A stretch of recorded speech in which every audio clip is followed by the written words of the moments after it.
நன்னாரி வேர் 100 gram எடுத்துக்கோங்க. இது நாட்டு மருந்து கடையில் கிடைக்கும். 2 தடவை வாஷ் பண்ணிவிடுங்க. வாஷ் பண்ணிவிட்டு நல்ல தண்ணி ஊற்றி நைட்டே ஊற வச்சுருங்க. அதுக்கப்புறம் காலையில் மிக்சியில் போட்டு கொஞ்சம் கொரப்பாக அரைச்சிக்கோங்க.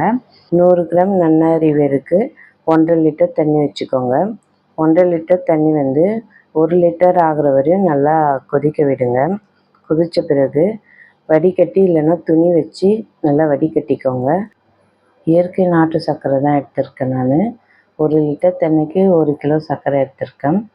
இப்போ இதை கலந்து நல்லா கொதிக்க விடுங்க. நல்லா பாகு பதத்துக்கு வரணும்னு அவசியம் இல்லை. கையில் தொட்டு பார்த்திங்கன்னா கொஞ்சம் ஸ்டிக்கியாக இருந்தால் போதும்.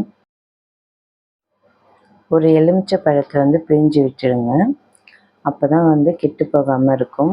ஆறின பிறகு கண்ணாடி பாட்டிலில் ஸ்டோர் பண்ணி வச்சுக்கோங்க. ஒரு கிளாஸில் ஐஸ் க்யூப் எடுத்துக்கோங்க. அப்புறம் தேவையான அளவு நன்னாரி சிரப் எடுத்துக்கோங்க. சப்ஜா சீட் 2 ஸ்பூன், பாதாம் பிசின் 2 ஸ்பூன், ஒரு லெமன் தண்ணி சேர்த்து கலந்து விட்டுக்கோங்க. ஹெல்தியான நன்னாரி சர்பத் ரெடி. நன்றி, வணக்கம்.